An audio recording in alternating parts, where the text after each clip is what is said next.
vamos a dar comienzo. Adriana, ¿nos querés dirigir en oración? Claro que sí, profe.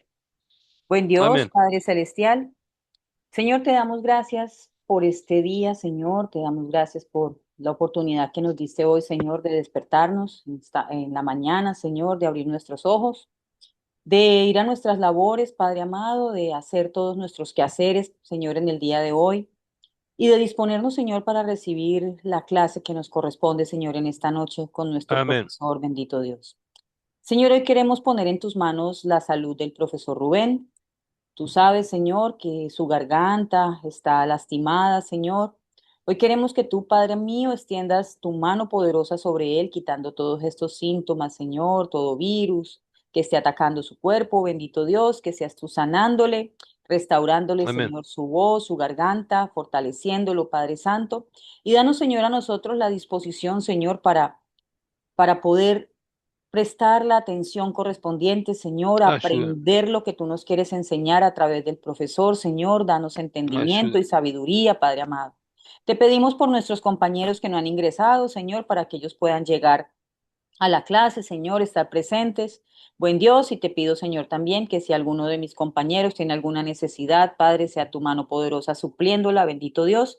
Tú conoces cada corazón y cada necesidad, y delante de ti están todas nuestras peticiones, Dios. Así, Señor, nos encomendamos en tu mano, te alabamos y te bendecimos. Gloria y honra a tu santo nombre, en el nombre de Cristo Jesús. Amén, amén y amén. Amén. Amén.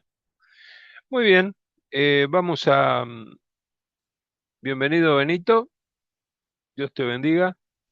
Eh, voy a estar... primeramente voy a estar compartiendo.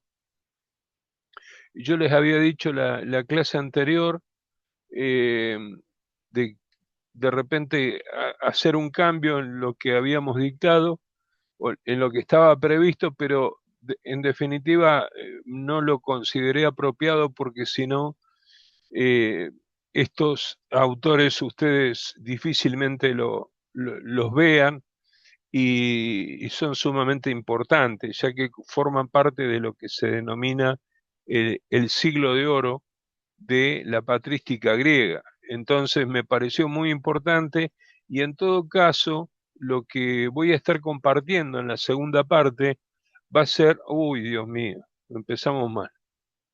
Eh, empezamos mal. No, esto es una provocación a la No, desconcentración. ¿A qué hora juegan? a las ¿A qué nueve y hora? media ¿De hoy? de hoy, Sí, sí, apenas, señor. profe, Uy, terminamos la clase y prendemos el televisor. uy, lo voy a ver, lo voy a ver. Es que Me una voy a meter. provocación, me dice. Sí, una provocación, una provocación. Ay, ¿Con quién profe. juegan? Ni me fijé. ¿Cómo se llama el equipo, amor? Uzbekistán. Uy, Dios mío. Encima les tocan equipos fáciles. Eh, qué horror. Ay, Bueno, lo que les estaba diciendo es que voy a compartir lo que estaba en el programa porque es clave y en todo caso la segunda parte vamos a hacer un trabajo práctico sobre esto, pero en la segunda parte lo que tengo preparado es un video que yo hice sobre lo que les quería compartir acerca de los padres de la iglesia y el ministerio pastoral, que me parece importante. Dura 24 minutos, así que no es demasiado. Eh, espero que las ansias por ir a ver el partido no lo saquen de foco, así que voy a estar compartiendo rápidamente el teórico inicial. Allí vamos.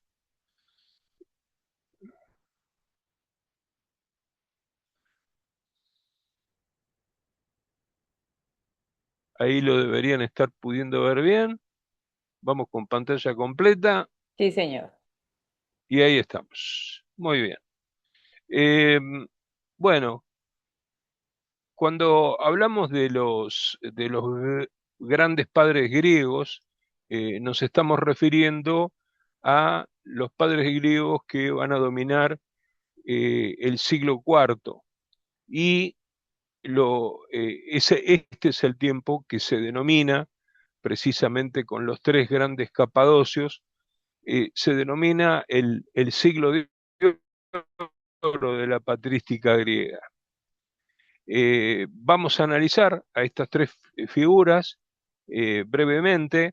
En primer lugar, Basilio de Cesarea, un amigo de él que va a ser Gregorio de Nacianzo, y su hermano menor, Gregorio de Niza.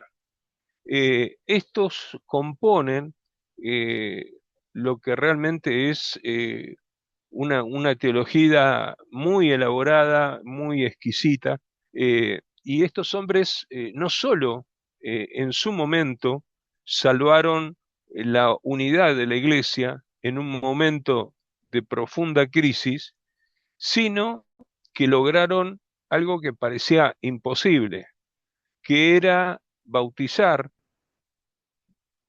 dar el bautismo a la cultura griega, uniendo la fe bíblica con el rigor de la filosofía clásica para definir de una vez por todas lo que nosotros conocemos como lo que nos ha llegado hasta nosotros, que es el dogma de la Santísima Trinidad. Es decir, hoy hablamos de teología trinitaria, y si hablamos de teología trinitaria es en gran medida gracias al esfuerzo espiritual e intelectual que hicieron estos grandes hombres de Dios. Eh, en cuanto al escenario histórico, como ustedes recordarán desde la clase pasada, para poder entender a estos autores, debemos entender el mundo en el cual ellos escriben.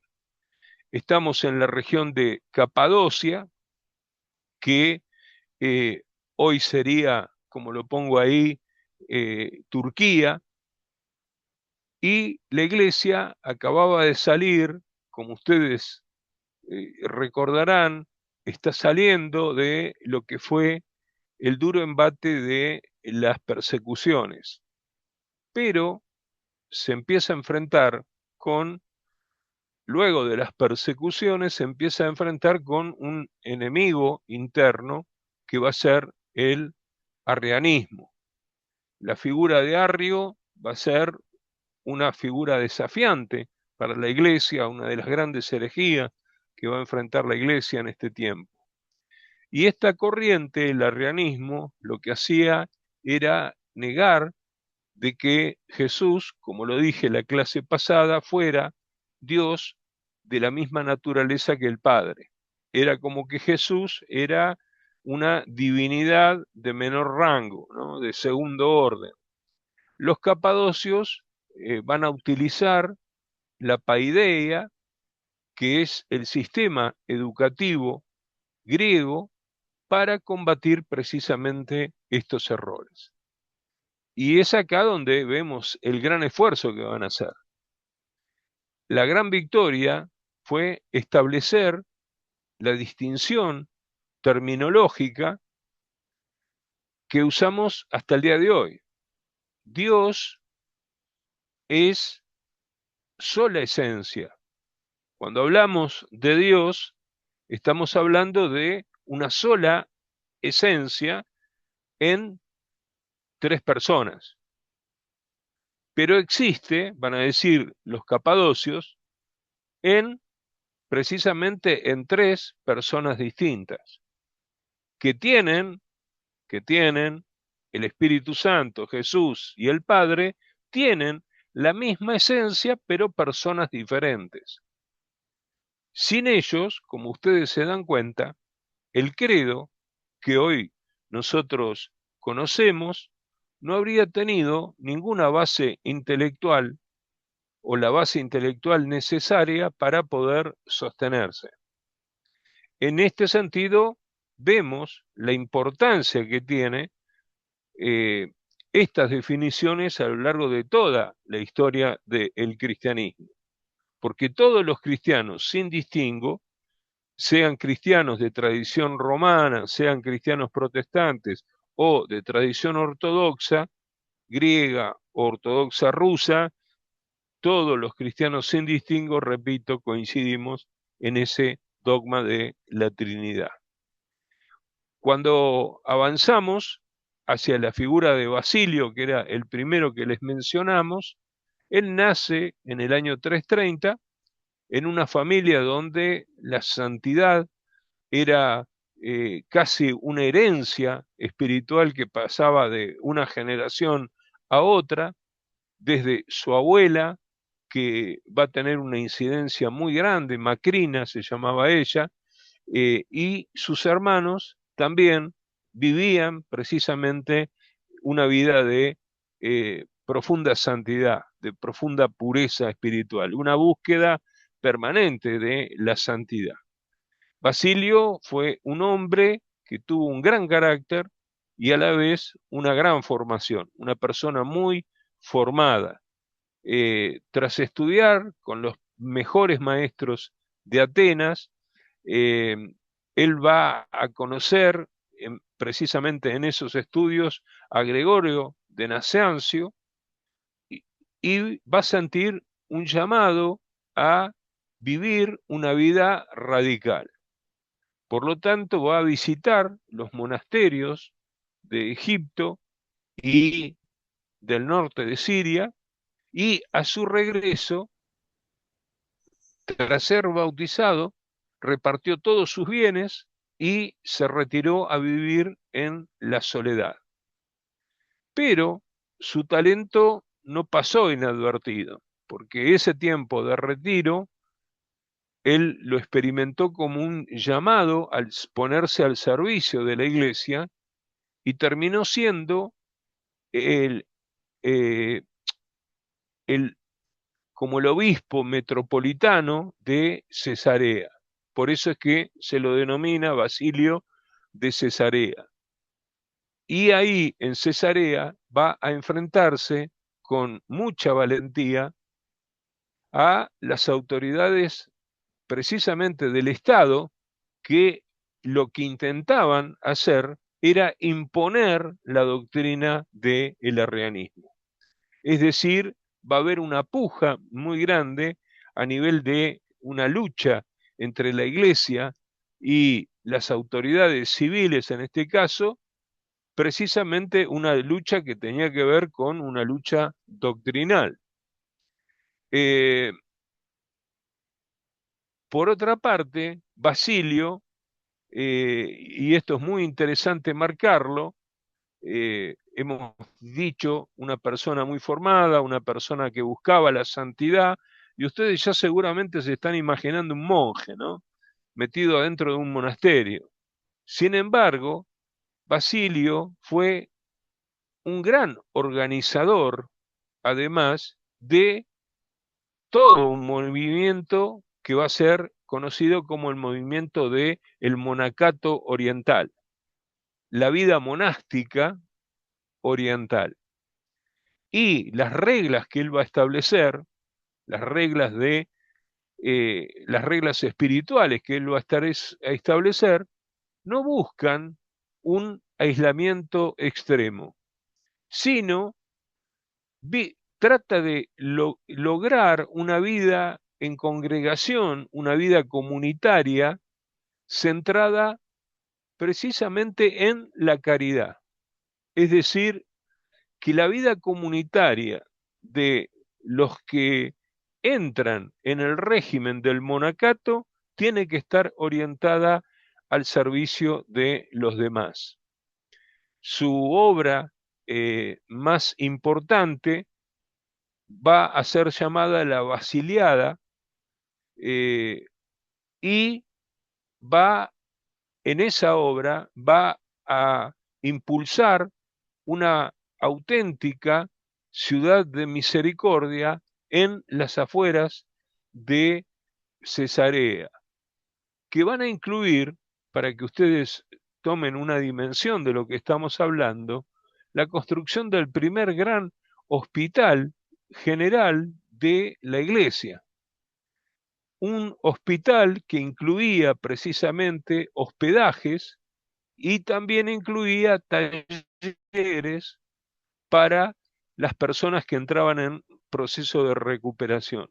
Para Basilio, la teología, como ustedes están viendo, no era un ejercicio intelectual de salones, sino que se demostraba, tenía que demostrarse en el servicio precisamente a los enfermos y aquellos que vivían en pobreza. Sus escritos, con este llamado a la santidad, con este llamado a la pureza, va a aparecer como la moralia que siguen siendo hasta el día de hoy la base de la vida de los monjes en todo el Oriente cristiano. Es decir, que la influencia de este personaje del año 370 aproximadamente ha sido, ha sido perdurable a lo largo del tiempo, inspirando a de la vida monacal en Oriente hasta este tiempo. Es interesante,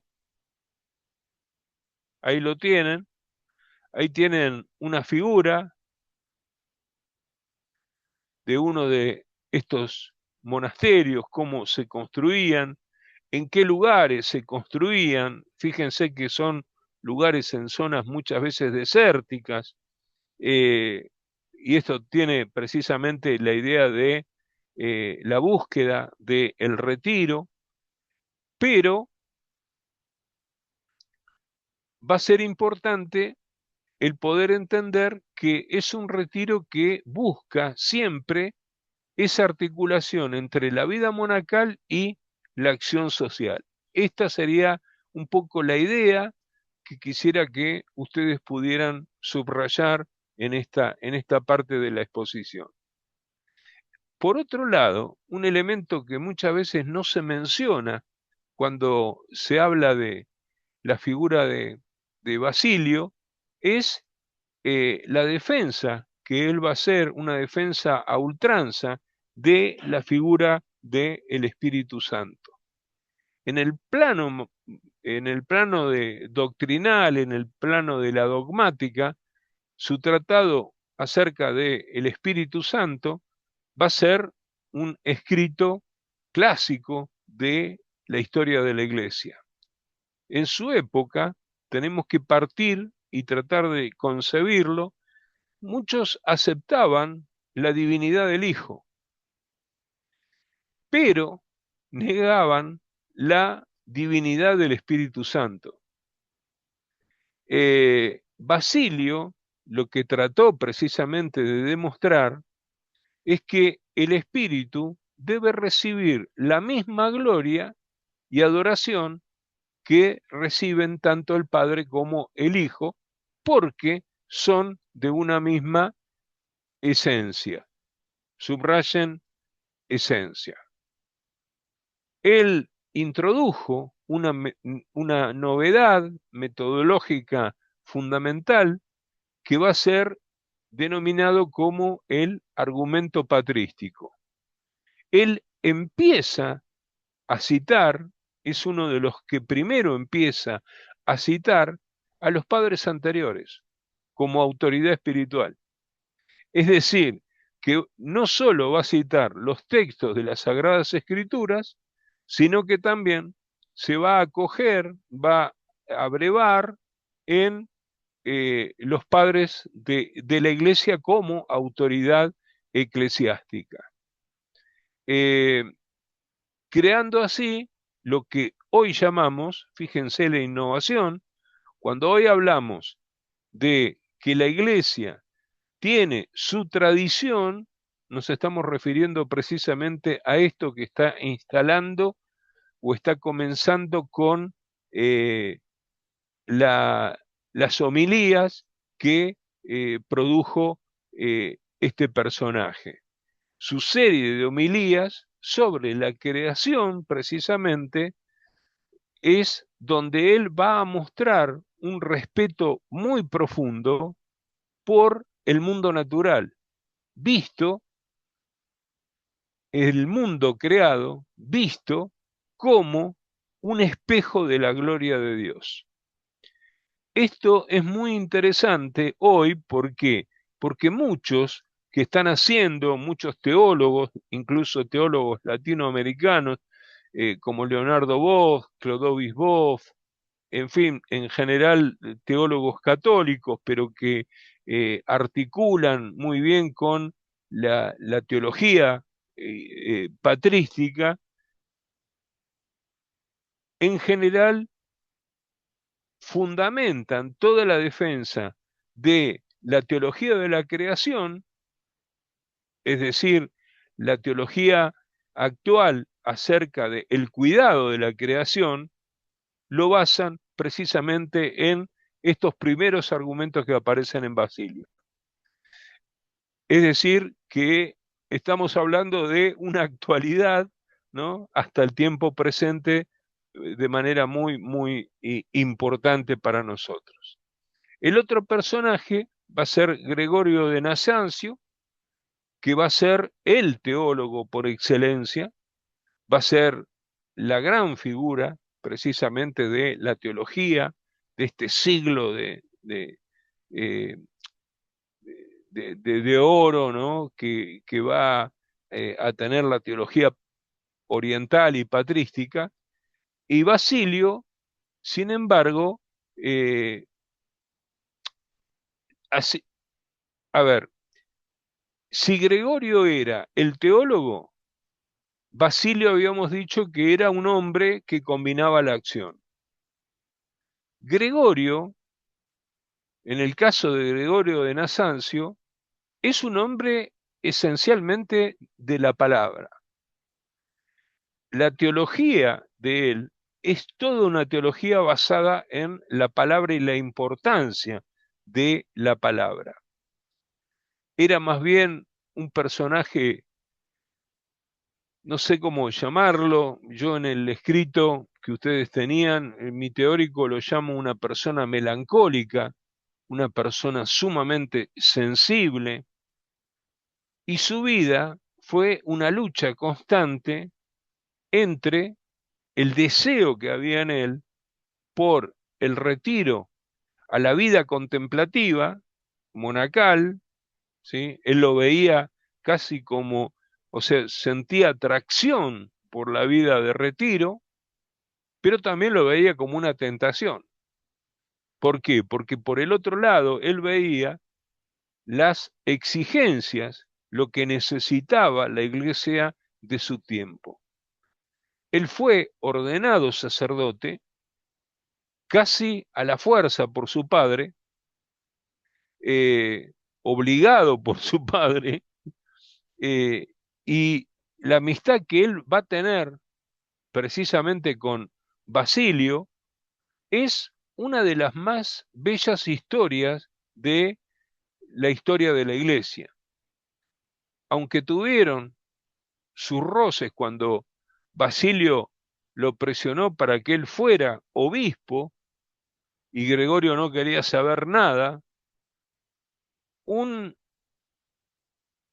eh, Basilio lo quiere imponer como obispo, le pide por favor que sea obispo de una ciudad, Sácina, que él, esa ciudad era una ciudad que él detestaba, no quería saber absolutamente nada con ir a esa población.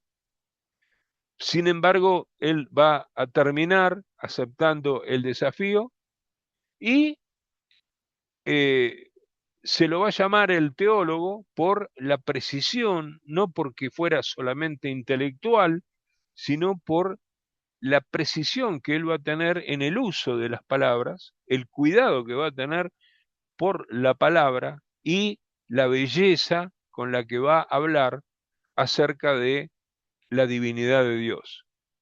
Eh, lo cual eh, hoy nosotros en general eh,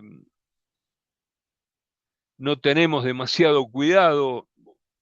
en los púlpitos cristianos evangélicos, por ejemplo, eh, el, el- el ser cuidadosos en el uso precisamente de cuando hablamos de Dios, de qué manera hablamos, es como que eso, el valor que tiene la oratoria, precisamente, no solo como un recurso de persuasión, sino para hablar acerca de la divinidad de Dios, es algo que solamente pueden hacer personas que tienen esa sensibilidad espiritual de conocer de mano, de primera mano a Dios en su presencia, ¿sí? Y poder transmitirlo con palabras de belleza, ¿no? Porque al hablar de Dios no estamos hablando de otra cosa que de la belleza misma, ¿no? Eh, en fin, eh, bueno, me podría extender, pero no voy a extender mucho más sobre esto porque si no eh, vamos a perder el hilo. El momento más brillante de Gregorio ocurrió precisamente en el 379 en Constantinopla. La ciudad estaba dominada por entonces por los arrianos y él llega a una pequeña casa que funcionaba como una iglesia llamada Anastasia, es decir, resurrección sería el nombre de ese lugar, y allí pronuncia en ese lugar sus 5 famosos discursos teológicos. Él va a pronunciar estos discursos y la elocuencia de él fue tan grande que San Jerónimo o Jerónimo, el que después va a traducir los textos sagrados, ¿sí? Eh, viajó, por ejemplo, desde Siria solo para escucharlo a él. Él fue nombrado a posteriori obispo de la capital y va a presidir con autoridad lo que va a ser el segundo concilio ecuménico, es decir, el segundo concilio de toda la cristiandad conocida por entonces. Es decir, fue un personaje de una incidencia en la teología muy, muy notable. Sin embargo, era una persona que no, no soportaba las intrigas, eh, las componendas políticas dentro de la propia iglesia y cansado precisamente por las intrigas y las envidias entre los obispos, él pronunció un discurso de despedida que fue verdaderamente magistral y se retiró definitivamente a lo que era su deseo, que era vivir en una finca que tenía la familia, a dedicarse a escribir poesía acerca de Dios hasta el final, hasta su muerte, ¿no? Eh, una vida, como ustedes ven, de lucha permanente, ¿no? Pero bueno, donde al final pudo tener su tiempo de reposo y vivir en comunión con Dios como él realmente lo deseaba, más allá de las necesidades que tenía la iglesia. Eh, y el otro personaje al que me quiero referir es a Gregorio de Niza. Eh, Él es un pensador también, eh, no un teólogo, sí una persona sumamente reflexiva, pero en este caso lo que se va a combinar va a ser combinarse con una fuerte, una marcada mística. Eh, Él es el hermano menor de Basilio y a diferencia de los otros dos, él no va a estudiar en el extranjero, sino que se va a formar en su casa, eh, llamando a su hermano y eh, a el resto de la familia maestros, los adopta como maestros Y era un hombre que tenía una profunda eh, eh, búsqueda por la profundidad filosófica de sus argumentos. Era una persona que estaba deslumbrada por encontrar profundidad filosófica de alto vuelo. Y va a estar, lógicamente, en este siglo cuarto influenciado por una parte por Platón y como consecuencia del lado cristiano va a estar influenciado lógicamente por Orígenes de Alejandría.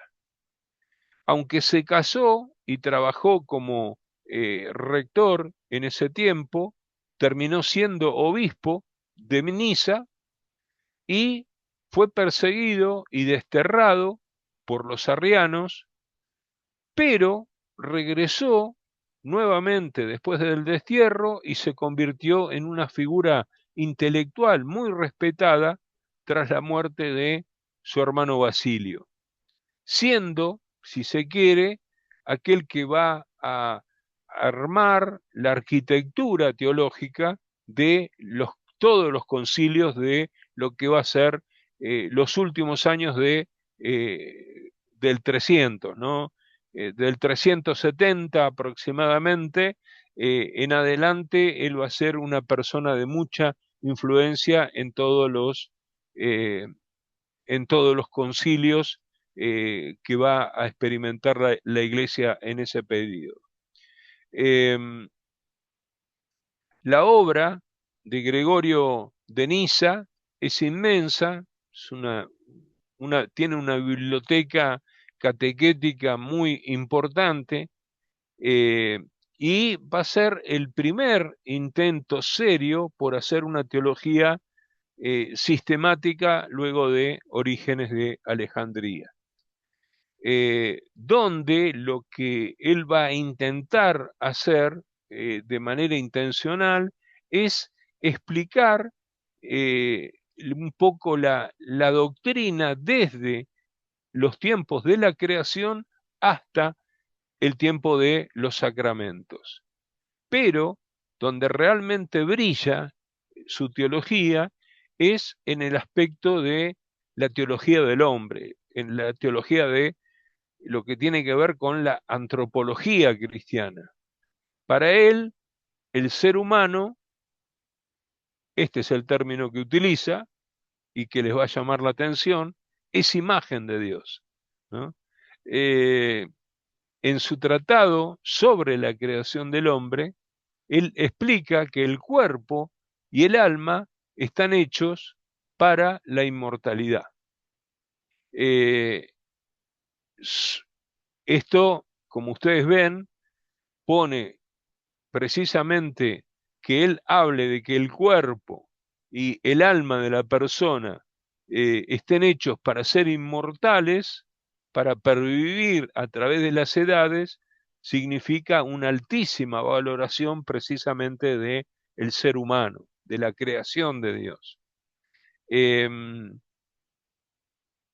Cuando él escribe sobre la Cena del Señor, sobre la Eucaristía, también tiene una visión poco común en ese tiempo, una visión fascinante, eh, donde él va a hablar con mucha altura acerca de el concepto de el cuerpo de Cristo entre nosotros, como el antídoto que tenemos los cristianos que nos transforma desde dentro de la persona para poder vivir la vida eterna.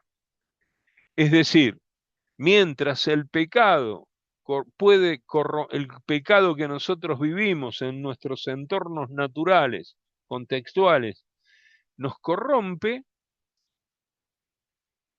la Eucaristía, el cuerpo de Cristo, la cena del Señor, entra en nosotros materialmente y tiene la capacidad de transformarnos desde dentro, espiritualmente, por lo tanto, para la vida eterna.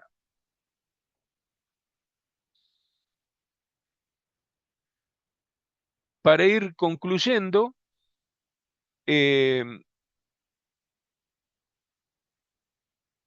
a ver cómo podemos abreviar.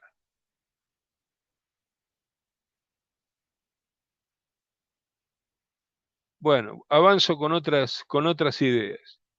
Eh,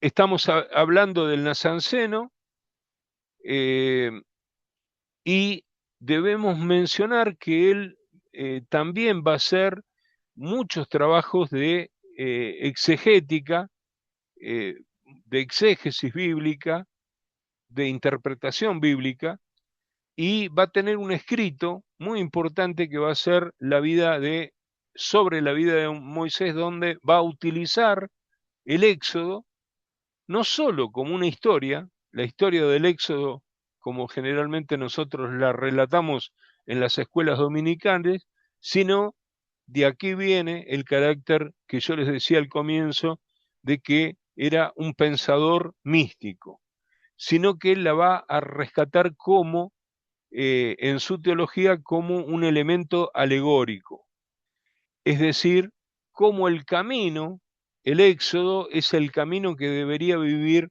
el cristiano.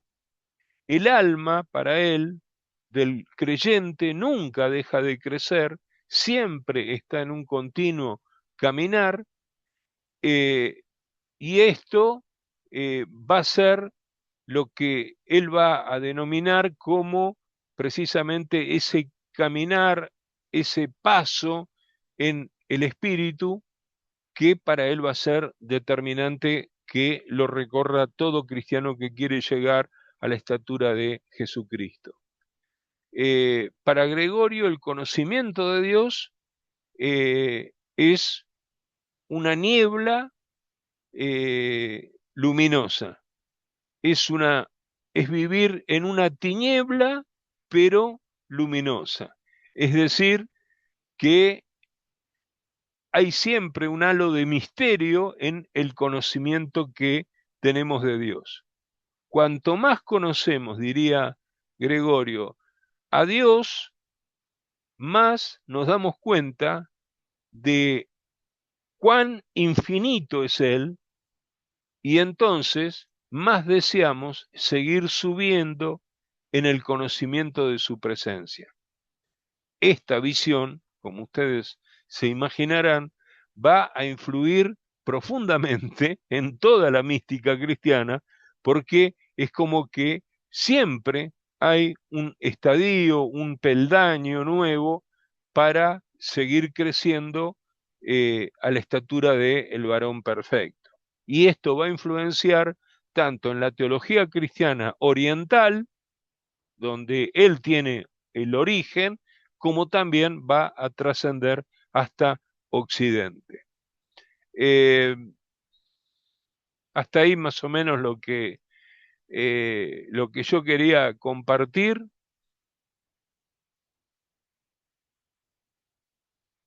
y cierro con algunas cuestiones que me parece que resumen un poco estas ideas que he tratado de ir formateando.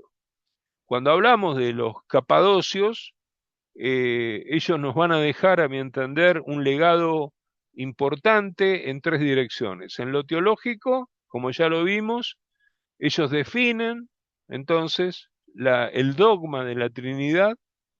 En cuanto a lo eclesiológico, van a organizar el monacato y van a organizar de alguna manera el monacato en conexión con la caridad cristiana, y una dimensión humanitaria que va a ser muy importante, que es la de intentar demostrar eh, que la razón y la fe no son enemigas. Como dijimos, ellos salvaron a a la cristiandad en este periodo difícil de, de mucha, eh, de mucha puja doctrinal, de la fragmentación teológica, y enseñaron que en todo caso la teología debe ser al mismo tiempo una, eh, una labor rigurosa, pero también una labor que involucre eh, una seria vida de oración profunda y un servicio incansable hacia los más necesitados. A mi entender, los tres Capadocios son los cimientos sobre los que se asienta, en definitiva, lo que me parece que va a ser toda la civilización cristiana que va a venir a continuación en tanto en Oriente como en Occidente para los siglos V en adelante hacia el medioevo. Eso sería más o menos eh, lo que yo quería compartirles en este tiempo. Voy a compartir con ustedes el video que tiene que ver con esto que les compartí el otro día, de cómo los padres de la iglesia sirven de fundamento y un poco todos los desafíos que plantean para la cuestión pastoral hoy, ¿no? Y van a ver que algo que nos parece tan lejano, así como hoy veíamos la doctrina de la Trinidad, la doctrina de la creación, etcétera, eh, son cosas que la patrística nos sigue hablando, ¿no? Así que voy a compartirles.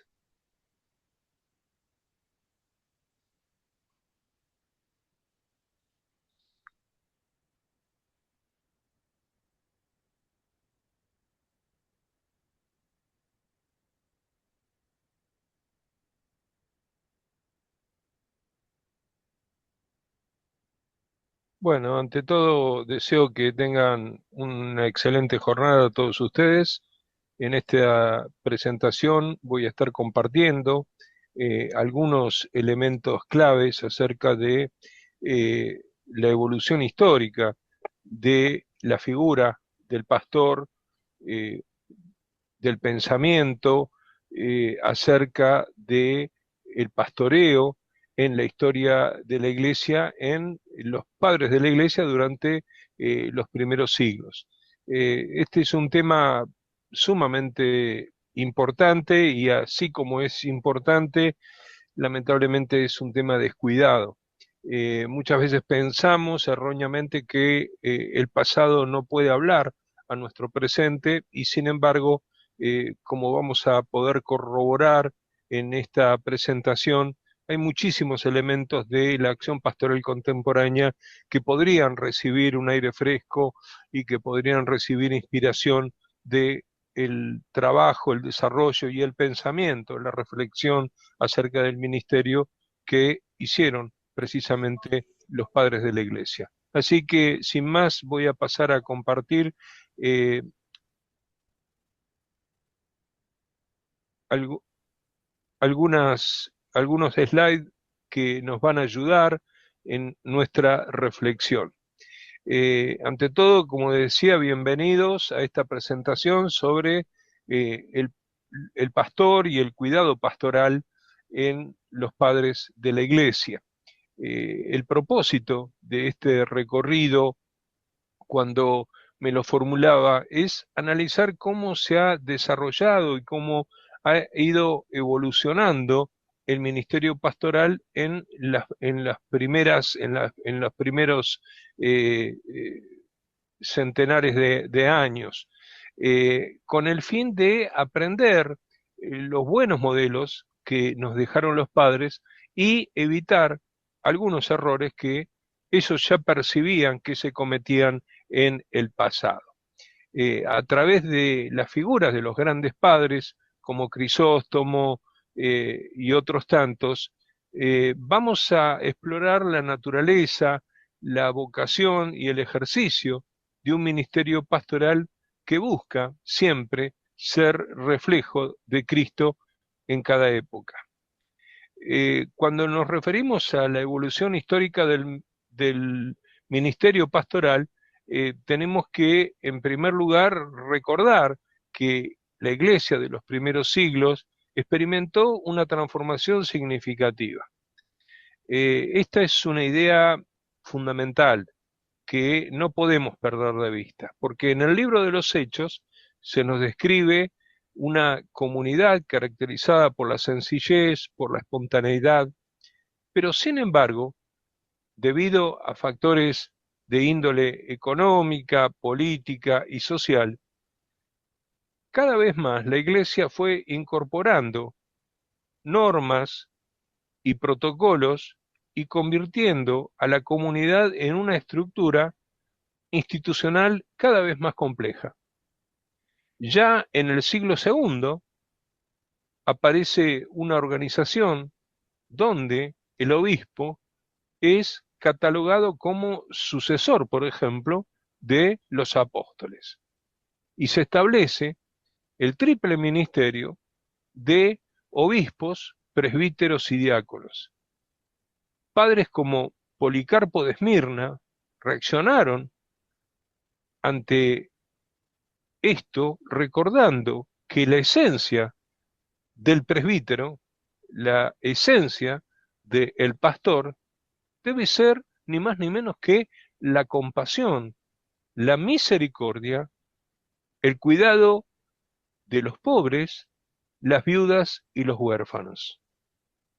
Fíjense qué importante que ya en esto, a muy poco de comenzar la historia de la Iglesia, ya tienen que levantarse voces proféticas hacia el interior de la misma que adviertan de posibles desviaciones que está incurriendo la institución eclesial. Los pilares literarios de esta reacción en general son fundamentales hasta el día de hoy para nosotros cuando intentamos analizar el ministerio pastoral.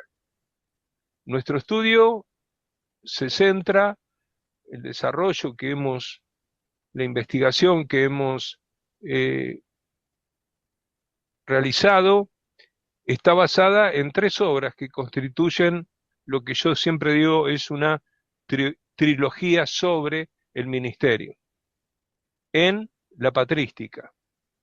Primero que nada, lo que es el texto fundamental de La fuga de Gregorio Nacianceno, un discurso donde se justifica su huida inicial ante la posible ordenación y su posterior retorno.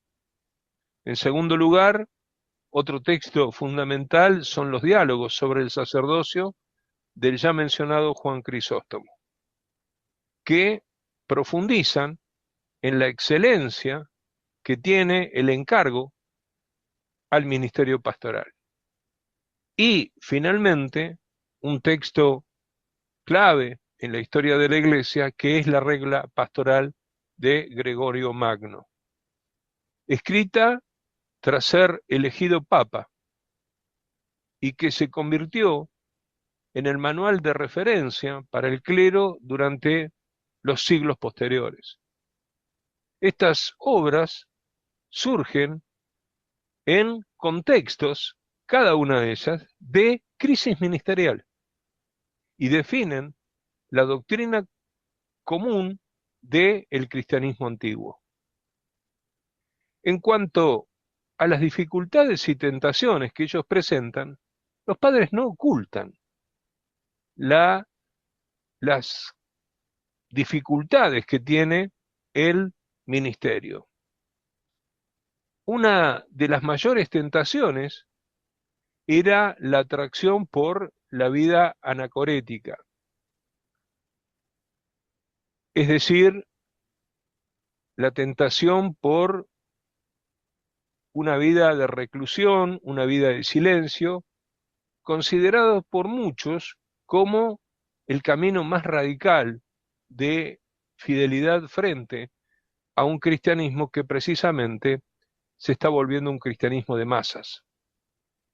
También existía el temor personal profundo ante la propia debilidad y la experiencia del pecado interior.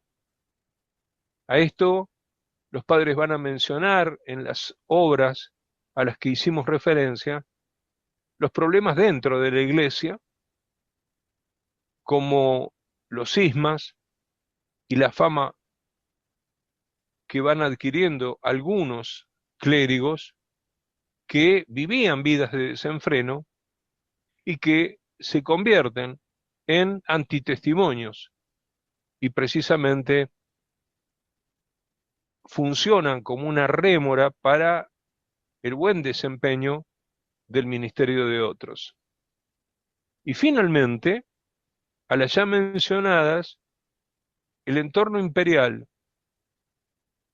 donde se tiene que mover y desarrollar el ministerio pastoral es presentado con peligrosos contrastes, fluctuando, por un lado, entre la persecución directa y por el otro, la seducción al poder para fines contrarios al Evangelio.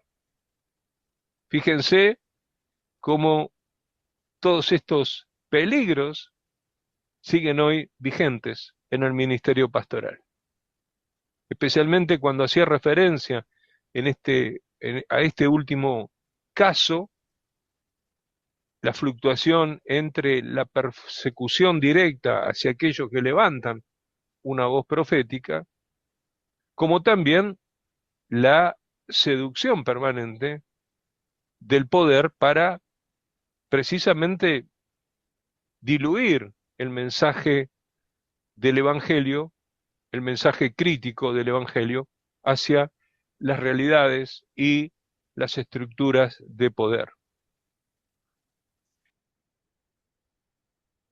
Cuando los padres hablan del ministerio pastoral,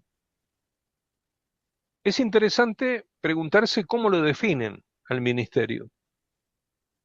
Gregorio Nacianceno lo llama el arte de las artes y la ciencia de las ciencias.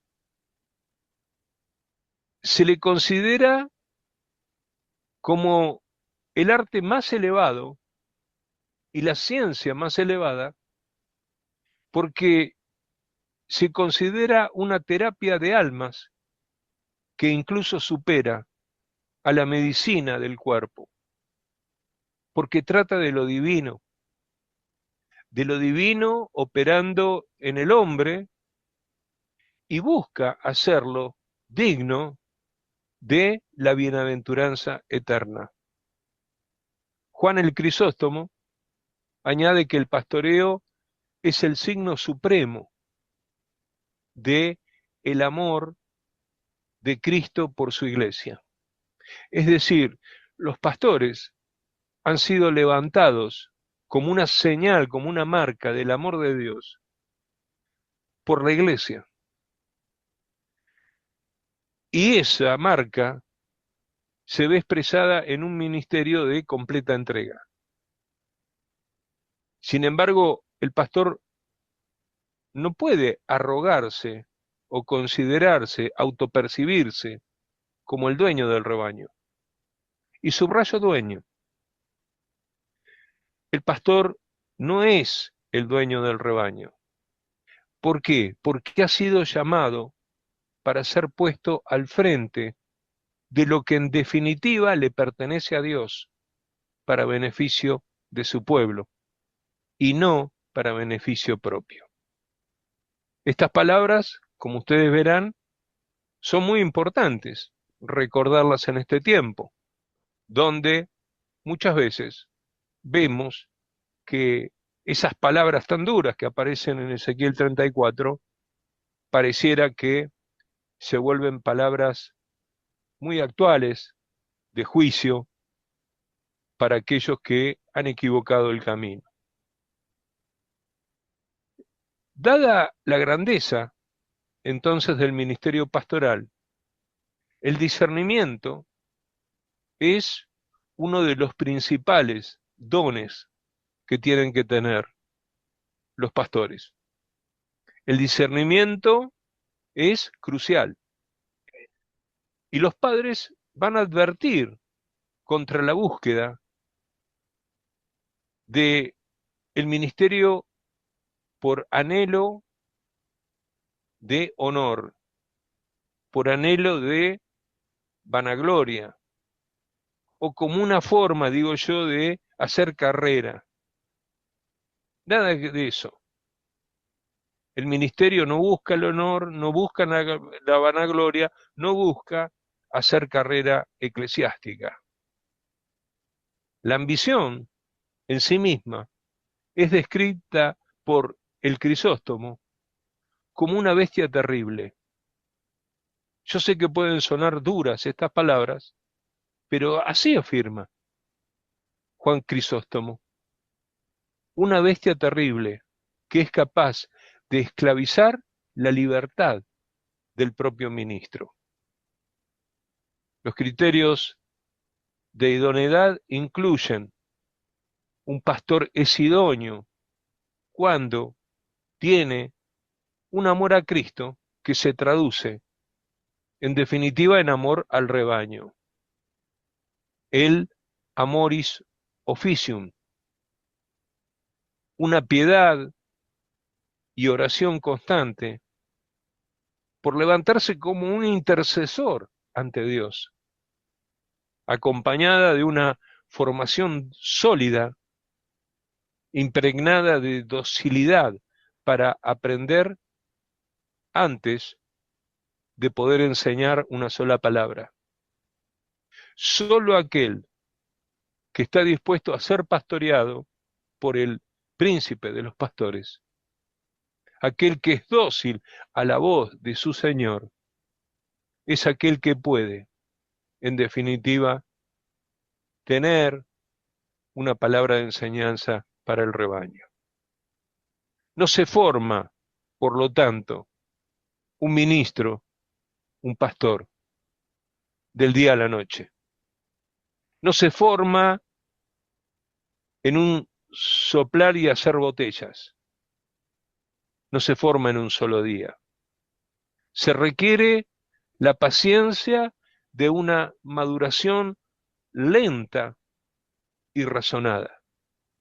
Son procesos de aprender a ser discípulos, de aprender a ser discipulados, de aprender a crecer muchas veces en el silencio de Dios, en la no respuesta de Dios que ya en sí mismo, Dios en su silencio, nos está hablando alto y fuerte. En cuanto a la vida y la santidad pastoral, Gregorio Magno afirma que la vida del pastor debe superar el estándar de la vida del pueblo, tanto como el pastor dista de la grey. El término clérigo, cleros, significa que el Señor mismo es en definitiva su herencia y su suerte. Por lo tanto, el ministro no debe poseer nada fuera del Señor.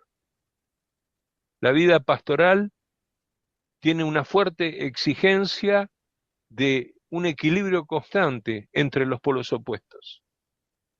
Ser discreto en el silencio, pero útil, probo, al hablar. Estar elevado en la contemplación, pero cercano, en una actitud compasiva. Y sobre todo de compasión hacia los que son su rebaño, a los que son su prójimo. El pastor debe ser, como van a decir ellos, el arca de la alianza, que es capaz de contener tanto la vara de la disciplina como el maná de la misericordia. El actuar del pastor deriva de su ser. Es decir, es menester primeramente ser antes de poder ministrarle a nadie. El actuar deriva del ser. La predicación, como parte de este actuar, es el instrumento y el alimento principal. San Gregorio aconseja que la lección sagrada nunca deje las manos del ministro. La predicación debe huir siempre de la retórica vana y los elogios, buscando solo la edificación de los creyentes, de los oyentes, del auditorio. Un criterio fundamental que ellos van a señalar es la adaptación. El pastor debe estar y dar a cada uno la porción justa de alimento según la edad, según el estado de ánimo, según las circunstancias que está atravesando. Ya que lo que cura a uno, fíjense la importancia del discernimiento espiritual ante cada situación. El discernimiento en el marco de una pastoral contextual. Lo que cura a uno puede matar a otro. No hay un evangelio, por más de que queramos generalizarlo, que no tome en cuenta a la persona misma. Porque finalmente el predicador debe mojar su pluma en la sangre, van a decir ellos, de su corazón, viviendo, siendo capaz de vivir lo que está enseñando. El pastoreo es en esencia el dominio de la humildad. Es esta la virtud que configura al pastor de acuerdo al modelo de Cristo, quien nos salvó por propia humildad. La obediencia también juega un papel vital. Humildad y obediencia. Porque la obediencia es la que termina equilibrando la temeridad de los lanzados y la timidez de los temerosos. Gregorio Nacianceno aprendió que la obediencia es ponerse indefectiblemente en las manos de Dios y de la Iglesia, para no servir en nombre propio. El ministerio el ministerio del Señor, no de Rubén Amestoy. Las razones que sostienen al pastor frente a la tentación de huir incluyen el afecto de sus fieles, el sentido del deber, el ejemplo de esa gran nube de testigos que fue antes de que nosotros, de esos santos, varones y mujeres de Dios, y el temor a desobedecer la misión divina, que no es otra que la construcción y edificación de su reino. En conclusión, a mi entender, los padres de la Iglesia nos enseñan que la renovación del ministerio no comienza con el cambio de leyes o el cambio de estructuras a las que somos tan proclives. Pensamos que el cambio viene por ahí. Y si bien estos cambios que mencioné son importantes, lo que los padres de la Iglesia privilegian es la conversión del corazón y la urgente y necesaria reforma de la virtud. En un tiempo de a veces mucha desorientación y modelos gerenciales, creo que la patrística nos devuelve la imagen del pastor como un hombre unificado y equilibrado, íntegro y equilibrado. Somos puentes entre la presencia de Dios y la realidad humana, portando un tesoro en vasijas de barro. Y quisiera cerrar con las palabras de Gregorio Magno, quien se describe como un pintor feo que delinea al hombre bello, pidiendo la oración de los demás para no hundirse bajo el peso de lo que es ni más ni menos que su propia fragilidad. Cuanto más frágiles, más débiles nos sentamos en la obra del ministerio, creo que más podemos ser usados en las manos de Dios, poniendo en señorío al único que fue escogido para entregar su vida en libertad en la cruz del Calvario y ser levantado como Señor de entre los muertos.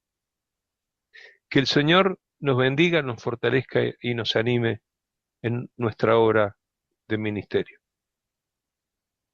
Amén. Amén, amén. Esa fue una palabra de inspiración para... Se te oye Excelente, lejos, profe. profe. Buenísima, excelente.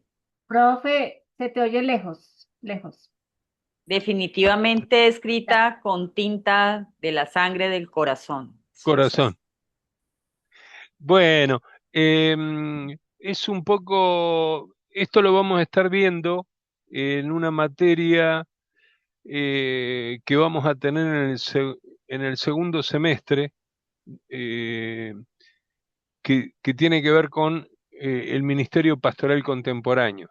Pero que bueno, yo quería aprovechar eh, esto porque nos sirve para conectar precisamente con lo que tiene que ver con el ministerio actual.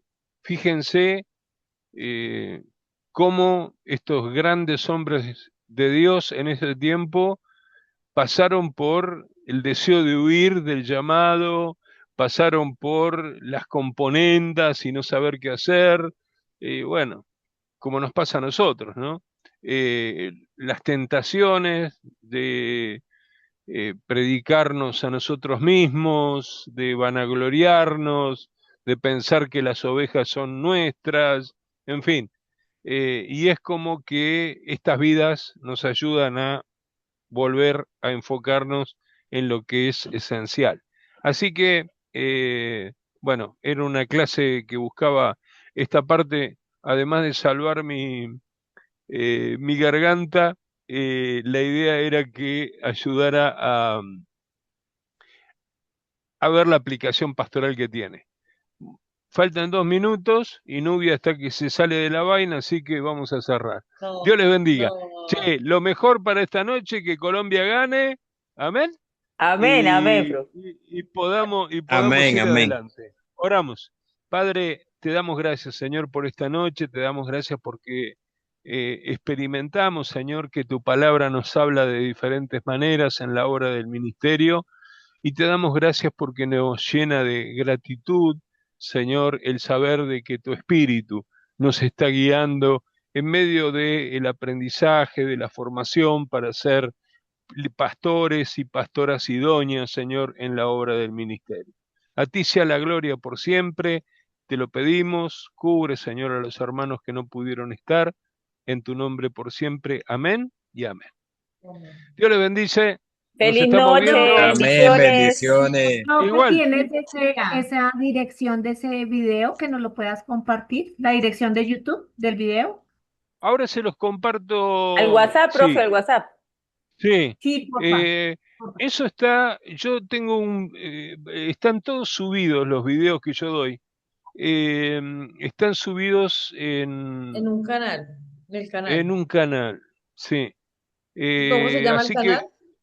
no tiene nombre porque en realidad lo hago para los estudiantes, para los que estudian nada más. Eh, pero yo les comparto ahora el link, pero ustedes creo que se pueden anotar Suscribir. ahí, se pueden suscribir eso y creo que ahí ustedes tienen, hay un montón, hay más de 100 que son clases o son enseñanzas.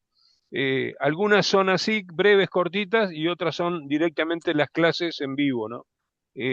Con todos los estudiantes. Se las comparto ahora al grupo. Gracias. Dios Gracias, le gracias. bendiga. Chau, Buenas chau. noches.